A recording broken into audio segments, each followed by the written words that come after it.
ایک نابینا لڑکی تھی جو اپنے آپ سے نفرت کرتی تھی کیونکہ وہ اندھی تھی۔ وہ اپنے پیار کرنے والے بوائے فرینڈ کے علاوہ سب سے نفرت کرتی تھی۔ وہ ہمیشہ اس کے لیے موجود تھا۔ اس نے کہا کہ اگر وہ صرف دنیا دیکھ سکتی ہے تو وہ اپنے بوائے فرینڈ سے شادی کر لے گی۔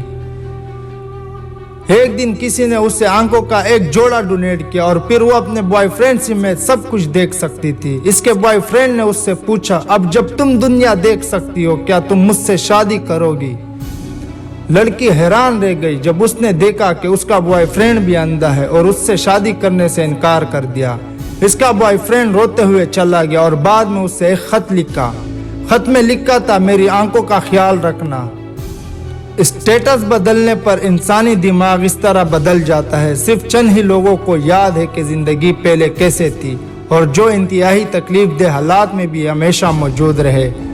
زندگی ایک تحفہ ہے۔ آج اس سے پہلے کہ آپ کوئی برے الفاظ کہنے کا سوچیں، کسی ایسے شخص کے بارے میں سوچو جو بول نہیں سکتا۔ اس سے پہلے کہ آپ اپنے کھانے کے ذائقے کے بارے میں شکایت کریں، کسی کے بارے میں سوچو جس کے پاس کھانے کو کچھ نہیں۔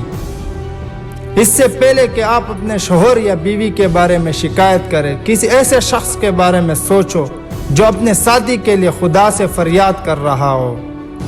آج اس سے پہلے کہ آپ زندگی سے شکایت کریں، کسی ایسے شخص کے بارے میں سوچو جو بہت جلد دنیا سے چلا گیا تھا۔ اپنے بچوں کے بارے میں شکایت کرنے سے پہلے کسی ایسے شخص کے بارے میں سوچو جو اولاد کی خواہش رکھتا ہے لیکن وہ بانجھ ہے۔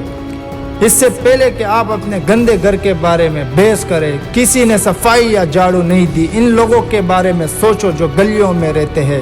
اس سے پہلے کہ آپ گاڑی چلاتے ہوئے فاصلے کے بارے میں شور مچائے، کسی ایسے شخص کے بارے میں سوچو جو اپنے پیروں سے ایک ہی فاصلہ طے کرتے ہیں۔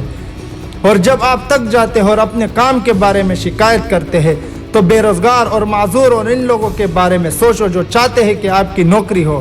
لیکن اس سے پہلے کہ آپ انگلی اٹھانے یا دوسرے کے مذمت کرنے کے بارے میں سوچیں، یاد رکھ کہ ہم میں سے کوئی بھی گناہ کے بغیر نہیں ہے اور ہم سب ایک ہی بنانے والے کو جواب دیتے ہیں۔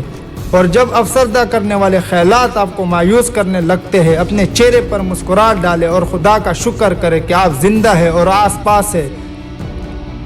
زندگی ایک تحفہ ہے، اسے جیو، اس سے لطف اٹھاؤ۔